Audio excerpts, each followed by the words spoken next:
everything.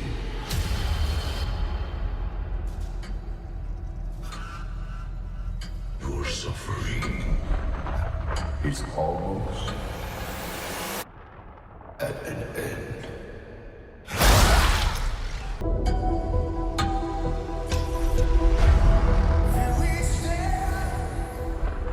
Hello and welcome to this What Do You Want to Watch Spoilercast for Stranger Things 4 Volume 1.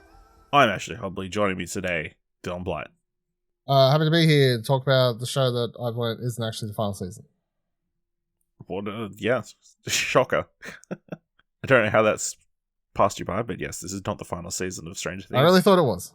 We've still got we've got another 6 or 7 hours to go of this season, and then next season. Because they will be at least mid-30 by the time the show ends.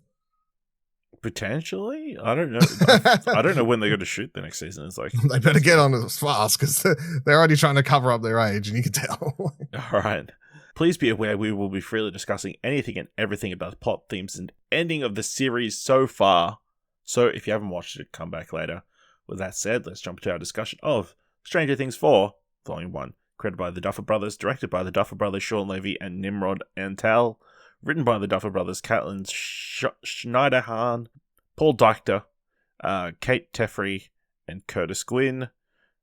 Starring Winona, Ryder, David Harbour, Finn Wolfhard, Millie Bobby Brown, Gaten Matarazzo, Caleb McLaughlin, Noah Schnapp, Sadie Sink, Natalia Dyer, Charlie Heaton, Joe Keery, Maya Hawke, Priah Ferguson, Brett Gelman, Matthew Modine, and Paul Reiser. It's been 6 months since the Battle of Starcourt, which brought terror and destruction to Hawkins. Struggling with the aftermath, our group of friends are separated for the first time, and navigating the complexities of high school hasn't made things any easier. In their most vulnerable time, a new and horrifying supernatural threat surfaces, presenting a gruesome mystery that, if solved, might finally put an end to the horrors of the Upside Down. Dylan, we talked about this season briefly on the last episode of What Do You Want to Watch. You only watched like 4 episodes. But now that you've consumed this entire volume, what are your thoughts? I'm enjoying it. I'm not liking it as much as last season, if I had to put my ranking out there so far. But overall, it's my favorite thing is the harder, I guess, horror vibes that this season has. It's a lot more violent, bloody. Generally, I think it's a lot scarier. If each season of this show seems to riff on a different popular horror movie franchise, this one very much feels like, I guess, Nightmare on Elm Street, because you have a character going to people's dreams, sort of, and killing and haunting them there. So that's sort of very cool Freddy-esque thing here. And I mean, you even have an episode where Robert Englund is actually in it. So yeah, cross connection there for everything. I feel like it's just very slow at times, and not in a way I appreciate. Just Hop being in Russia the entire season, and a lot of the Russia stuff I haven't enjoyed. Mostly because it's just, I don't really like the, I don't get any enjoyment out of that other character, the other Russian dude who's just American. That dude, every time he speaks, American. That dude, that storyline I don't really care much for, I guess. I don't hate it, but it's definitely my least favorite location that the show jumps around to. And then there's also an element of separating the characters again, where I'm just God damn, I know we split them up at the end of obviously the last season and everything like that, but there's a degree, but even amongst that, it's then they get split up. Now Elle gets quickly separated and pushed back into the lab setting and all this sort of stuff. I'm God, fuck it, I thought it was past all this. I much prefer the team up vibe of or even the two groups that the last season had, I guess, to a degree, and just like that a bit more. But overall, I'm definitely I'm sort of nitpicking to a degree to find some things to point out as to why it's not 10 out of 10 best thing ever. But overall, yes, I'm very much enjoying it. It's still Stranger Things. It still has all these fantastic characters, still has a great soundtrack, still has this really interesting and intriguing world that we continue to learn more and more about. I think there's a lot of stuff in those last sort of 2 episodes that's almost whiplashy with how they tie things back lore-wise, which I'm sure we'll dive into a bit more shortly. But some of that stuff I'm a bit okay, so she did that thing and that thing and that guy's that thing. So that's how maybe the first time one of those is opened, except I don't know, like there's lots of like other questions I have about like interconnecting lore that we'll see how we go. But yeah, I'd still say it's very good, just with some minor things that I not major criticisms, just personal criticism, personal nitpicks, I guess. Yeah. Okay, yeah. First things before I get into my thoughts, I just had a major revelation. So, so it's Dmitry Antonov is the guard. Do you recognize him? He sounds like the dude who does is in Metro games. Maybe. Is what the voice reminds me of. So he was in Game of Thrones, and he played Joaquin Hagar over several seasons. Who's that? If I'm not mistaken. I don't remember that name. I don't know that name. American. Joaquin Hagar is a member of the Faceless Men. Oh, right. Yeah, okay. Yeah. So that makes sense. Couldn't tell with the short hair. No. Yeah, I really enjoyed this season. I think, I don't know how I'd rank it against the other ones. I think this one's a little bit more... It's maybe a little bit more action-packed, I guess, because it's got all the horror vibes, the constant deaths and murders. And here's mine quickly. 3-1 this 2 so far. Okay. I mean, it's not finished, but that's where I'd be at. Yeah. Yeah, I'm enjoying the like Vecna story, I guess. And the Hawkins group trying to figure out what's going on. I enjoyed a few of the characters that introduced this season, which we'll get into in a sec. I think, yeah, the whole Russia thing is probably the weakest of the storylines, I guess. It's that and Mike and that chasing down Elle for like half the season. But yeah, I enjoyed this like the build over the season. It opens with a really solid like opening episode of like setting up where everybody is and like setting up the stakes and kind of explaining what's happened over the last 6 months, how they've kind of grown apart, especially where's my list of characters? Because this cast is very big, and we'll get into that in a second. But like Max and Lucas aren't together anymore. That sort of stuff. The whole Hellfire Club thing is interesting. Eddie's a great new character. Yeah, I'm enjoying it. And then they are filling in a lot of backstory. I don't know 100% if it fits in perfectly, but they've got enough leeway to make it work. Yeah, so I think they built up Vecna to be an interesting villain, and they built up that reveal pretty well, in my opinion. Yeah, I mean the way it's revealed and everything is definitely very cool. Well, let's just get the 11 stuff out of the way. Obviously, she's in LA with Joyce and that family, going to high school, not filling in. We first meet the true villain of the series, Angela, in the first episode. What a bitch. What a bitch. Like, pop her head off. She gets a roller skate to the head.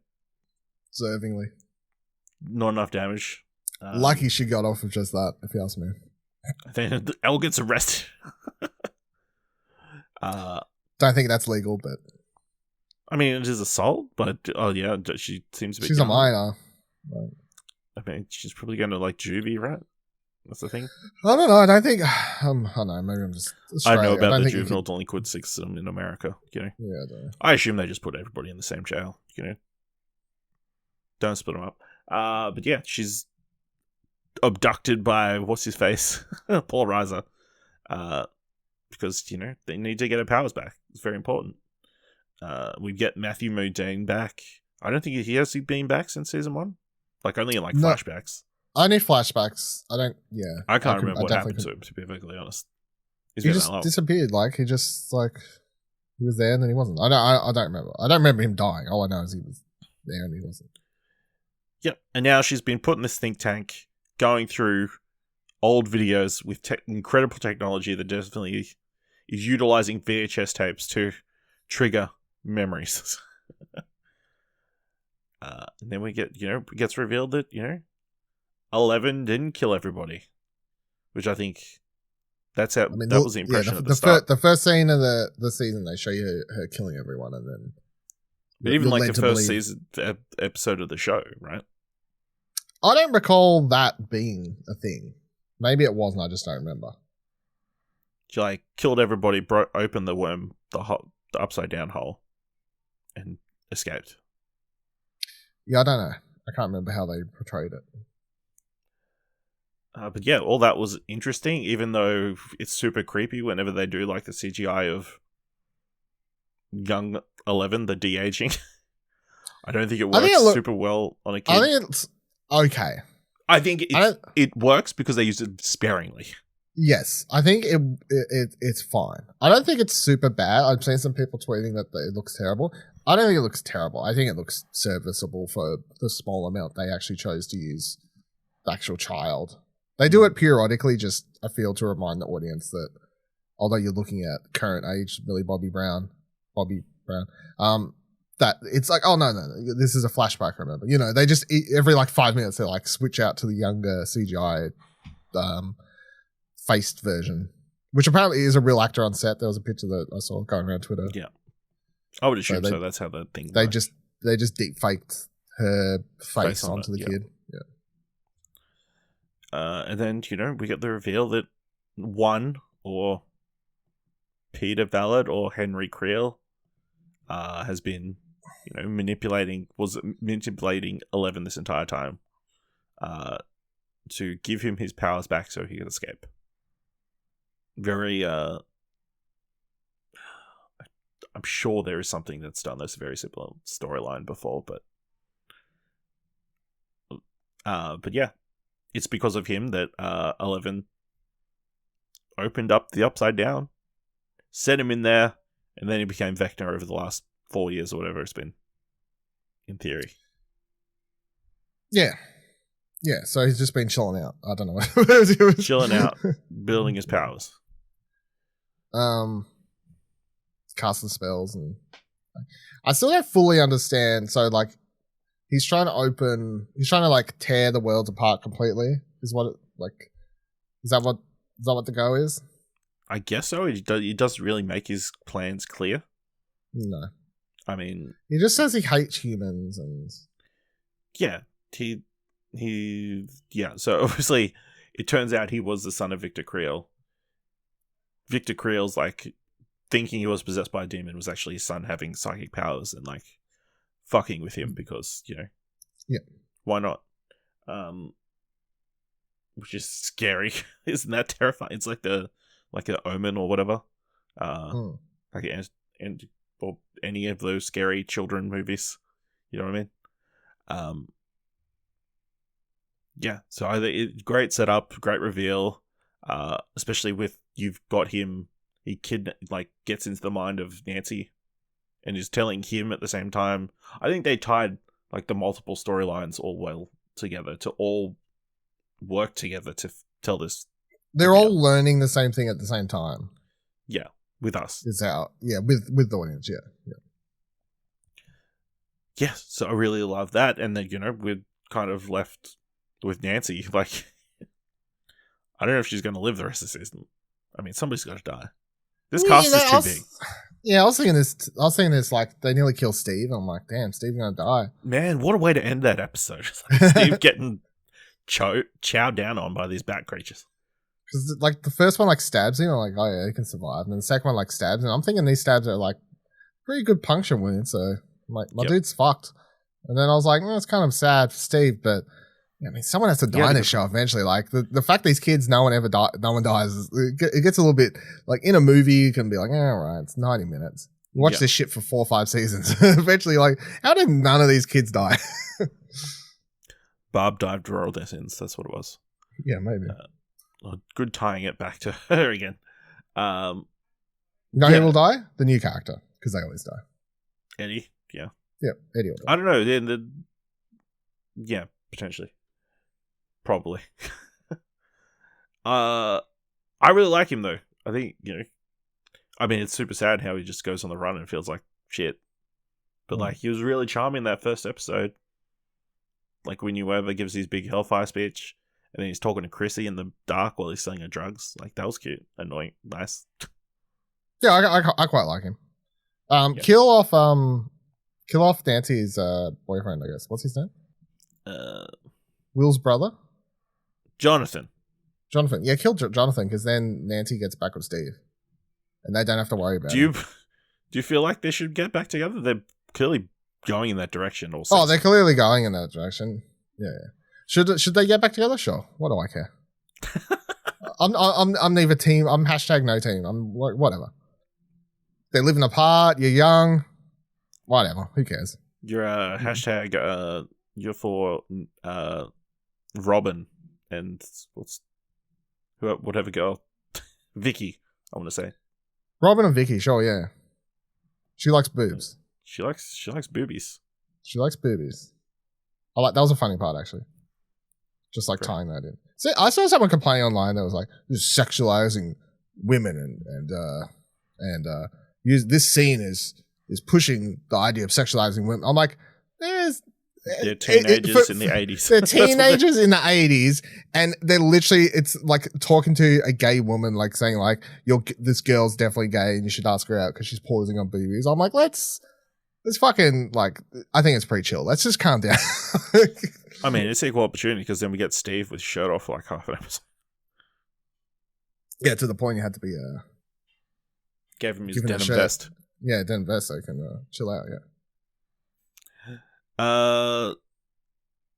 So I think them investigating all the murders is really cool. I think the murders themselves, freaking scary.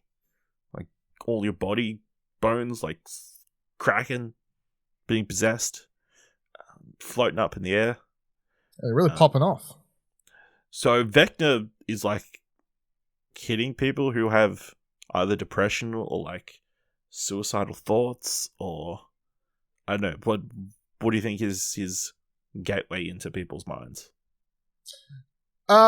Weakness of any sort, I guess, is how I took it. So it just could be anything that is deemed a weakness, be that like depression or worry about something, or like keeping a secret. I don't know, anything, any sort of crack he can worm his way in through, I guess is just how I took it. They're not all the same. Everyone's fears, worries, issues, whatever. Everyone's got something different. So yeah, it's just anything that's like a little weakness, little crack in their outer shell he can break through. Seeing as we're sort of around it, episode 4, Dear Billy, has been getting a lot of praise on the internet. Everybody praising Sadie Sink's performance. Of course, it's the episode where she thinks she's going to die because she's been having visions of Vecna. Running Up That Hill by Kate Bush is gone number 1 to Spotify in the day since. Has it really? Yeah, I'm pretty sure. That's funny. Crazy because I prefer the placebo version. But yeah, I really like the episode. You weren't as hot. I think. No, I really like the episode. I just don't think it's a 10 out of 10. Being hyperbolic, yeah, is what you think. Yeah. I mean, if you like it, that's fine. But I'm definitely not gonna. Like, there's a lot of other things I'd be like if we were drafting our top 10 best episodes of TV this year. Maybe it's in my like top 20. But like, it definitely would, or maybe it's at the bottom of my top 10. I don't know. I know the first 6 are like the 6 episodes of Better Call Saul. So. Yeah. Maybe it's in the bottom of my top 10 if I were to look at it. But yeah, it's definitely not like on my mind as one of the best TV episodes of the year.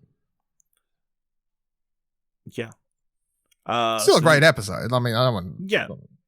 So other than Hopper being in Russia, like how do we feel about that overall? Let's start with the download. How we survived. Dumb. We jumped off the ledge. Yeah, literally. Come on, Joyce. Like, look over the edge. It's literally that thing of like, there he is. He's right there. Where? He's right there. I can't see him. Where? He's right there. I can't see him. Do you want to go check if he's over there? No, he's dead. I reckon if you walk over there, just double check if he's all right. No, he died. I've lost my love. I reckon, Joyce, if you just want to fucking...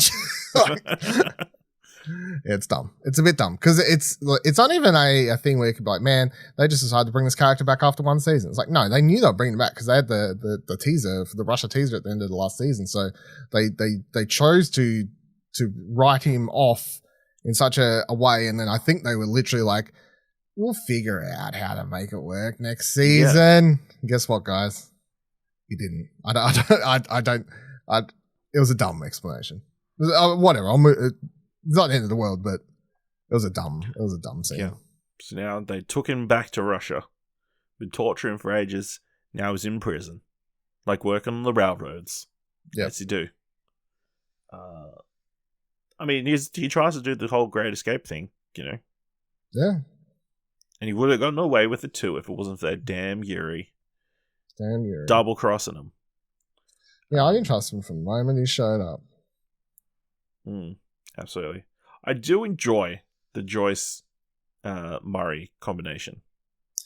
Yeah, I mean, he was a lot of fun last season as well, and he continues to be a lot of fun, so. Yeah. So he livens up that storyline a bit, you know. He definitely does, yeah. I mean, is there a more heartwarming moment than Peter Harbour, or David Harbour opening up that crate and just getting into some peanut butter? After he I thought he was going to say when the door opened and he saw Joyce, but you went for the peanut butter, so that's fine. I mean, that's the Joyce is all right too, I guess. You know, we finally got to eat. You saw the slop they were feeding them. That's true. Get some good peanut butter in your face. Good peanut butter, yeah. High selling product. But yeah, that whole, I don't know where that's going. How are they getting back to America? What are they going to do with that Demigorgon? What are the Russians even doing there? Like, that's the other thing I think that annoys me is we watched, like, was this 7 episodes, right? Yeah. 7 episodes. They've got this Demigorgon that presumably they've transported from America.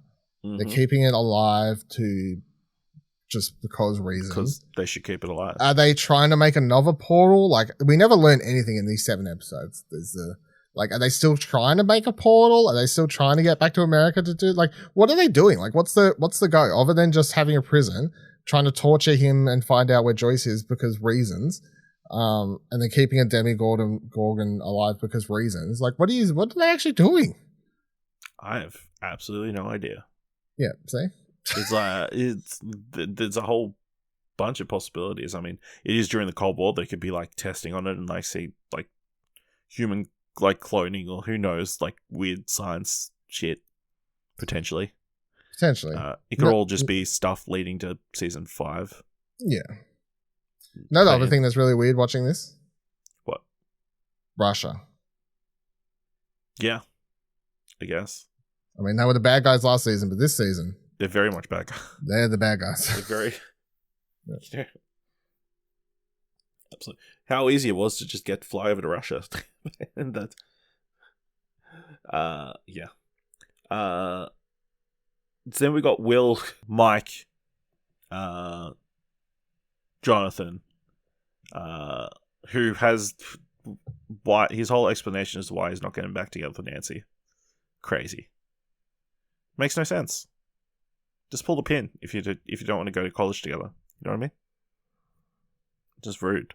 And also Argyle, played by Eduardo Franco, who, you know, plays the same character and everything.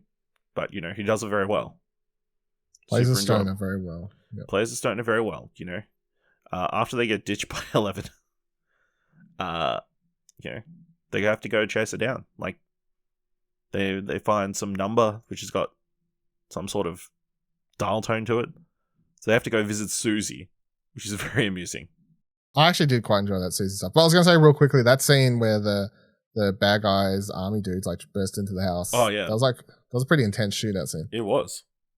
That was quite good. I did enjoy that. And then I did enjoy the Susie thing too. Just the way it was shot and the music and this whole, like, cheaper by the dozen vibe or something that was going on. Just the complete shift of expectations, like, set you up. It's like, it's from super religious family. We got to be super nice and stuff, and then they open the door and he gets hit in the head with a suction arrow. It's wild West working their way through the house. And then Argyle with that girl. It's quite In fun love. too. Love at first sight. Give her a push if you see her. I'll push her for you. I'll push her real hard, or whatever he says. Like, he is quite good. Super enjoyable.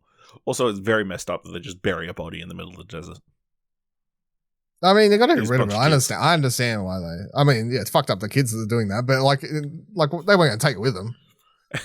Then Argyle's like, "What was his name? I'm gonna write it on this headstone with all that saved, all of us, put all our names on it." Yeah, fucking stupid. They're very common names, Mike, Will. Yeah. Here's an interesting one that's kind of been floating up the last few days. What's up with Will? Is he in love with sexuality thing? I think it's pretty clear. I think it's pretty clear, and I think I think it's so clear that they should just, like, the fact they're just beating around with it is a bit dumb. Well, I think they're building up to the end of the season because he drew that painting or whatever he's been working on, that art project that he took with him. Yeah, I'm holding off.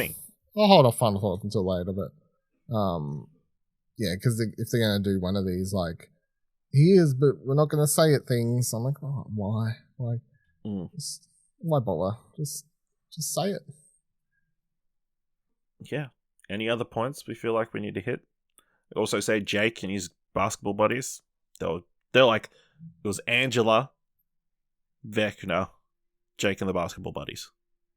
I enjoyed they really brought into, which I believe is a true thing from like back in the early 80s or whatever, like the whole D&D's a cult thing. I enjoy how heavily that's tied into their characters and this season with everything, like just knowing they're a bunch of dorks, and then the fact that they're handing around pictures of them in the Hellfire Club and be like, this is there. It's like, it's like a modern day. It's literally modern day witch trials, but it's like they're just playing Dungeons and Dragons. Yeah. That was quite really. That's interesting. Reminds me. The Upside Down. So they go into the Upside Down. Nancy's like, hey, I've got guns in my house. Let's go to my house. We'll get some guns. Turns out it's her house from 3 years ago. Yeah, it's stuck on the day. Is it stuck, or did the Upside Down get created in that moment to mirror the world on that moment? I mean, possibly, but like, I don't know. There's lots of questions about what the Upside Down is, and you know what I mean, like, yeah, cause and effect. Because like he wasn't the first person through it. One was technically, yes. So he went through it first. He got ripped into pieces and turned into Vector. He got eaten up, right? Yeah. We don't see anything then that looks like Hawkins when in that scene where he's falling through. So, yeah, I don't know. I don't know if there's a reason for the time freeze explanation thing, or they did it because it was an easy way to explain why they can't get guns. Is it going to be a plot point, or is it a reason why they didn't have the guns? I mean, I don't know what the plot plan is. Yeah, plan is, yeah, and then, it looks like they're going to escape from the Upside Down, but no. Nancy gets pulled, and that's kind of where we leave it with Vecna in Nancy's head, 11 knowing the truth, and I assume about to have her powers back. Yeah, she definitely has her powers back. Will and that chase him down. Harbour and Joyce back together. And still 2 episodes to go. What are expectations for these last 2 episodes? Other than them being long. I'm gonna hope that since we're coming to the final season, that it actually projectiles towards the final season instead of like every other season of the show sort of have just, last season ends, it starts anew. Like, here's a new villain, here's this new thing. So I'm sort of hoping we just set pace in that 2.5 hour, whatever the fucking ridiculous length of that finale episode ends up being. I think that'd be good because, yeah, that's sort of like, okay, what's going to be above a dude who can tap into your mind through magic spells? Like, what are we going from there? The Mind Slayer, right? Whatever is that the big bad they always talk? Mind Flayer, yeah. Yeah, so we'll see what's happening there. Oh, by the way, before I forget, one of my favorite little sounds this season is that clock sound thing that it makes when Vecna texting. The doing. The whole like clock, that. even there's the clock imagery. That's freaky. It's also creepy stuff associated to him that I quite enjoy, yeah. I don't know do you think they beat Vecna this season? I mean, maybe not. Could they maybe stretch it up to season 2? I'm not against it, so either way. Either have the villains that's going to be the main villain for season 5 be interesting Do a enough, back to Empire Strikes Back. Yeah, or just let him live. Whatever. As long as there's enough going on. But the problem with letting him live is the show... each season of Stranger Things always builds to such a point where they have to deal with the villain, or else like the show just can't continue because they need... Like the world breaks. The world die, yeah. Like the show always builds to such a crescendo of you need to save the world now sort of moment, which this season still looking like it's going to be building towards. With if he's opening up all these smaller portals and looking to sort of rip the two worlds together. I mean, the crazy finale would be if he actually did that to a degree, and like half of Hawkins fell into the Upside Down or some shit, and they had to fix that next season somehow. That'd be a cool. If you want an Empire Strikes Back, oh shit, the bad guys won. There you go. Yeah, I think that could be interesting. Like, I think they definitely need to set up season 5. It can't feel like just another season. Like, it can't just be a blank slate again. I mean, especially unless they've got a clear vision for what they want to do with season 5. Yeah. I think the cast needs to be culled. Someone has to die. Yeah, it's very sad, but I think that's a necessity. I really hope that Hopper and 11 get to meet each other again this season. And Hopper just dies in Russia after all this. I'll be like... They just die in a plane crash on the way back from Russia. They get shot down by American... Fucking hell. It's crazy that is the US Army like the villains of this as well?